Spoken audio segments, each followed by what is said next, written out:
Bueno, ahora vamos a ver el otro tipo de fuente de tensión de referencia, que es la tensión, digamos, el método Van Gogh. Acá abajo les muestro una referencia muy buena que hay para leer sobre tensiones de referencia y polarización, pero básicamente la cuestión de estos circuitos para obtener tensión de referencia es que, bueno, los circuitos anteriores se puede compensar eh, en, una, en una cierta medida, pero no perfectamente ni mucho menos, ¿sí? Combinando una juntura eh, PN y un Zener con un coeficiente de temperatura positivo, nosotros estamos limitados en cuanto al Zener que podemos poner, porque es el mejor Zener para compensar en forma directa una juntura es un Zener de 6,2 volt. Pero bueno, probablemente nosotros la tensión que necesitemos no es esa y seguramente necesitemos otra. Entonces, la capacidad para compensar factores de temperatura de este tipo de circuitos es bastante limitada. Y además hay otra cuestión que es que los reguladores para alimentación, ¿sí? Los reguladores para alimentación que adentro o que necesitan tener una referencia de tensión, cuando uno piensa en integrar todo en un chip regulador, esa referencia debería estar adentro. ¿Y qué pasa? Si yo voy a alimentar una carga con mucha corriente, ese regulador va a calentarse y esa temperatura que se va a desarrollar en el chip juega en contra de esto, de esta cuestión. Eh, por otro lado, las tensiones de alimentación de la electrónica en general tiende a disminuir, ¿sí? Constantemente tiende a disminuir por una cuestión de, más que nada de potencia, de disipación de potencia. Pero bueno, acá el problema también es que los diodos Zener que uno puede conseguir, bueno, están en el orden, los más chiquitos se los mostraba yo en los gráficos.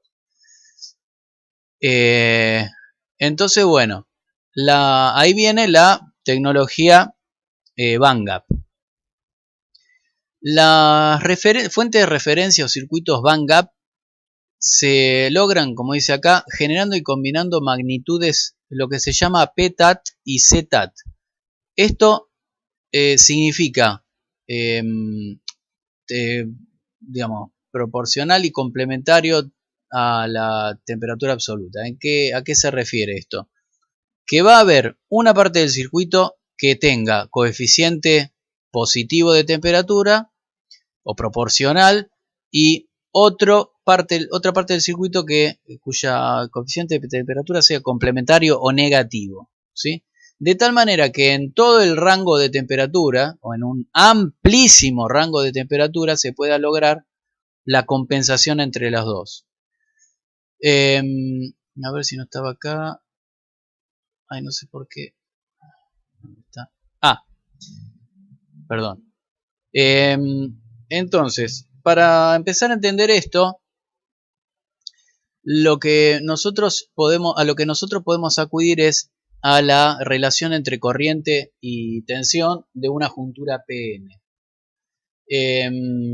Entonces, bueno, la inversa de la exponencial es la ecuación logarítmica entre la tensión directa y la corriente que circula a través de la juntura, bueno, que tiene que estar relacionada también con la tensión térmica y con la corriente inversa. Donde la tensión térmica nosotros ya sabemos que es Kt sobre Q, es 25 milivolt eh, ¿cómo es? A temperatura normal.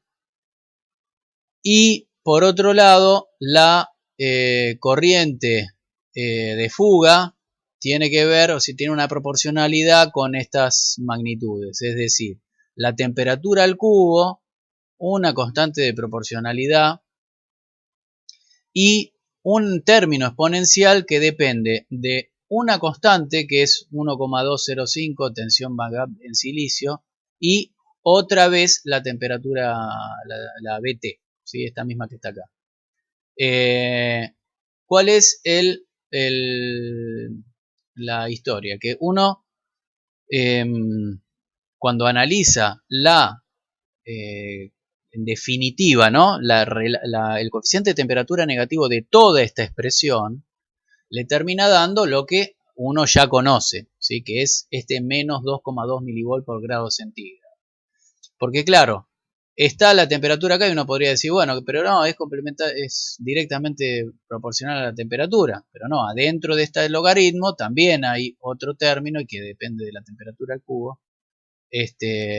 Bueno, entonces, bueno, esto en definitiva deriva en esta constante que nosotros ya conocemos.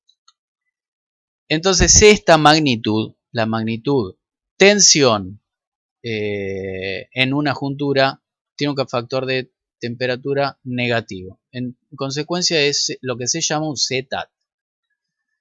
Quiere decir que a partir del cero absoluto, en donde uno tiene una BB de 1,205, uno puede llegar a, en teoría, ¿no? En teoría a 0 volt en 600 Kelvin, ¿sí? En donde la constante o el factor de temperatura de esta variación es menos 2,2 milivolt por grado centígrado, ¿sí? En consecuencia, nosotros deberíamos encontrar una magnitud que sea positiva, de tal manera que sumada a esta me dé constante, ¿sí? O cercano a cero. ¿Estamos? Entonces, bueno, hay varios circuitos que hacen el truco, pero observemos un poco cuál es la base de hacer el truco este. Imagínense lo siguiente. Yo voy a medir la diferencia de tensión base-emisor de dos transistores que tienen igual corriente, ¿sí? Pero distinta área de emisor. Un transistor es más grande que otro, ¿sí? Esta área es m veces esta área. Entonces ahora lo que voy a hacer es medir el delta BB, o sea, la diferencia que hay entre la BB de uno y la BB de otro, con esta condición, ¿no?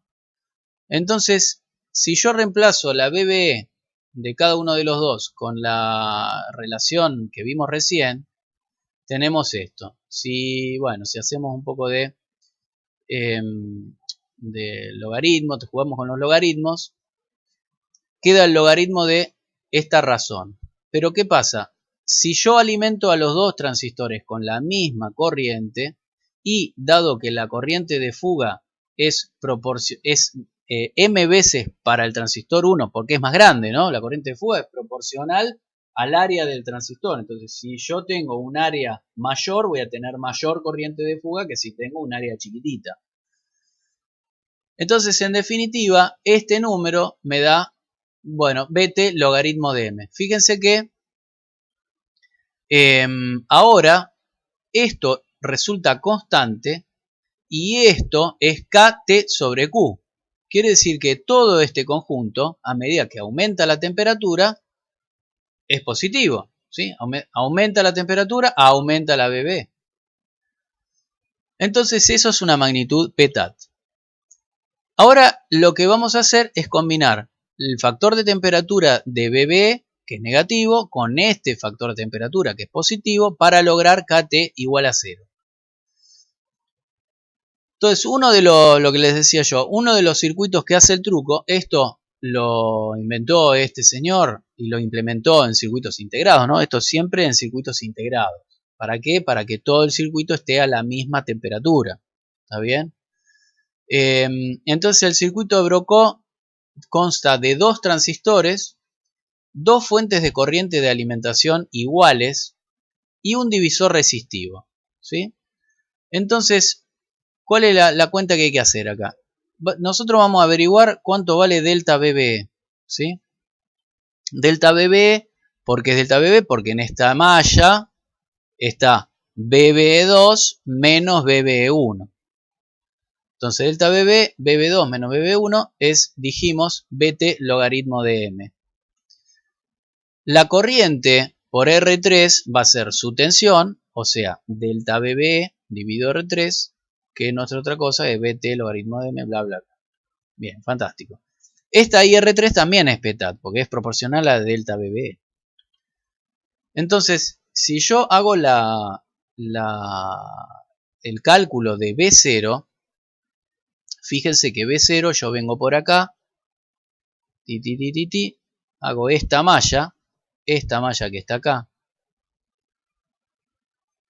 y tengo la BB2 más 2 veces IR3 por R4. Bueno, R4 es obvio porque está, y 2 IR3 es porque la corriente sobre R3 viene por acá, y esta corriente es igual a la corriente IC1. Pero la corriente viene por el emisor de Q2, es IC2, que es igual a IC1. Entonces, en este nodo se junta la IC1 y la IC2.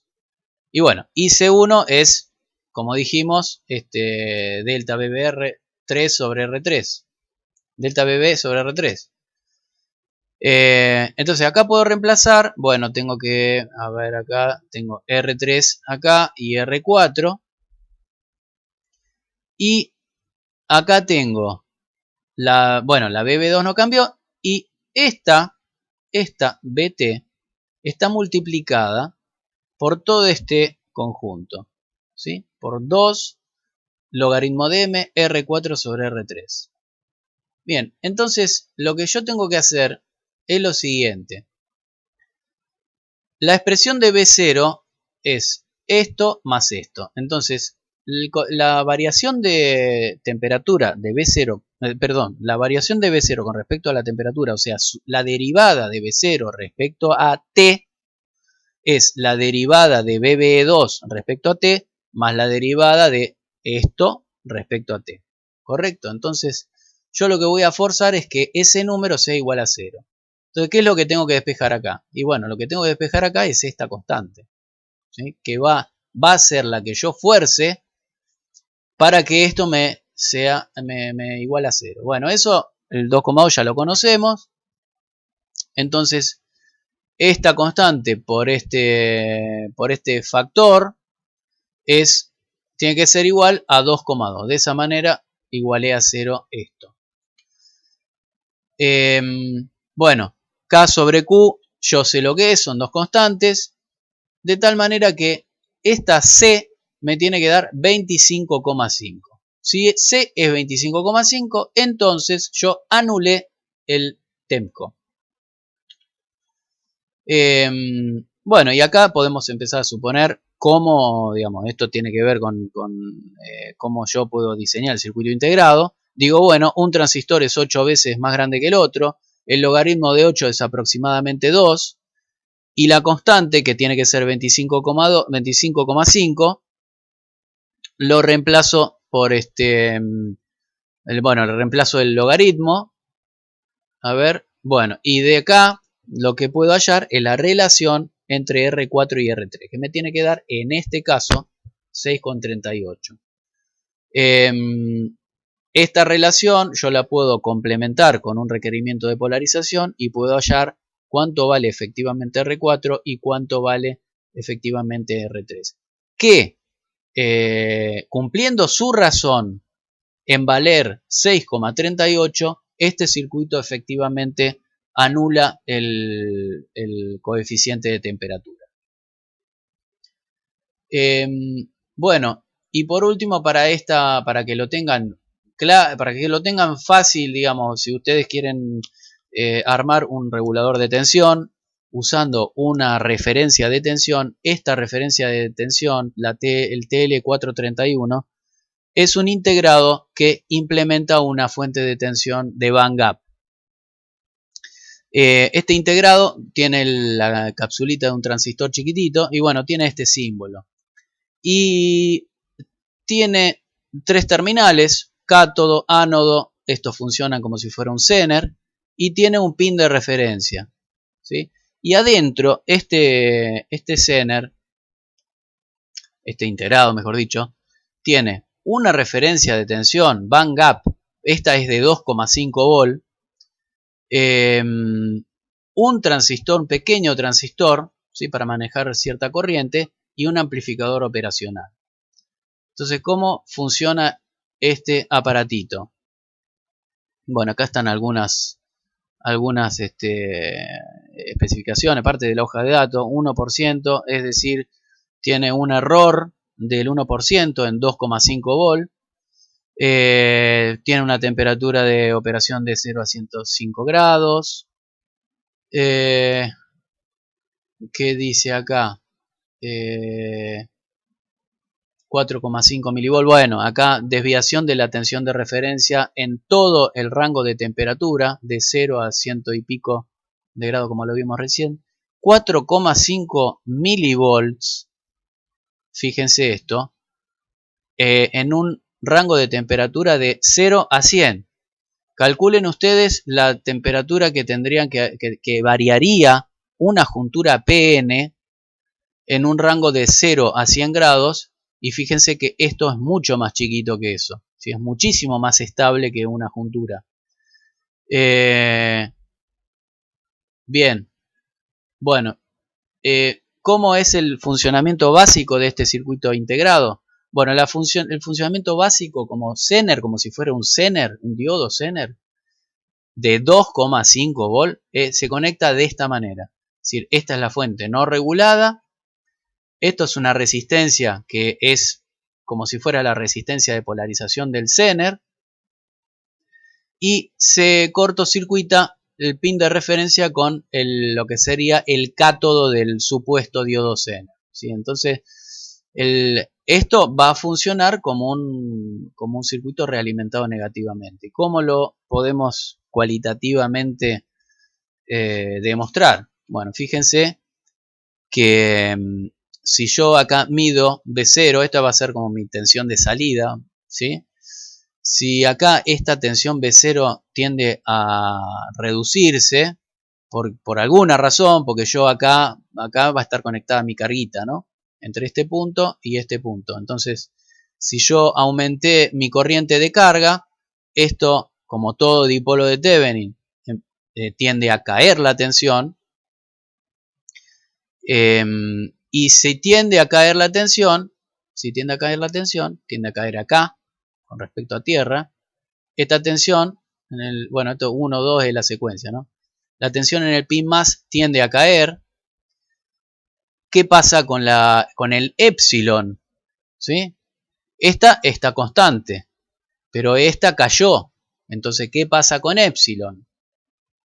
Como esta tensión es B más menos B menos por la ganancia del operacional, que es muy grande, si B más menos B menos cae, porque B más cae, epsilon por la ganancia del lazo abierto también cae.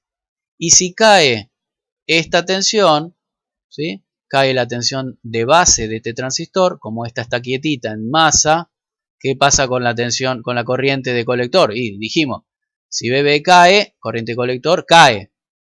Entonces la corriente de emisor tiende a caer, y como la tensión de salida, esta tensión, es la tensión de entrada menos la caída en RS, si esta IE cae, este término resta menos. Entonces, si este término resta menos, resulta que B0 tiende a subir, ¿sí? Entonces, yo tuve una perturbación negativa, es decir, se me cayó la tensión, y el lazo realimentado con ayuda de esta fuente de referencia hace que la tensión se restablezca en el mismo valor que estaba antes. Y ¿cuál es la tensión de salida? O sea, la tensión entre este punto y este punto. Y bueno, aplicando lo que ya sabemos de la teoría del amplificador operacional ideal, sabemos que un operacional ideal, cuando está realimentado negativamente, sus entradas están en cortocircuito, lo cual significa que si acá hay 2,5 volt, en el pin más hay 2,5 volt. Y esa es, en efecto, la tensión entre ánodo y cátodo, ¿sí? Si yo quiero modificar la tensión, puedo poner, como dije, esto es un Zener programable. Yo le puedo poner la tensión que yo quiera entre ánodo y cátodo. Lo único que tengo que hacer es agregar un divisor resistivo. Haciendo el análisis con el amplificador operacional ideal, como ya lo sabemos hacer, no inversor, inversor y toda la historia, básicamente haciendo que esta tensión sea igual a esta tensión, me surge que B0 es 2,5 volt por 1 más R2 sobre R1. Y de esa manera yo puedo tener un Zener con un excelente coeficiente de temperatura y con el valor de referencia que yo quiero.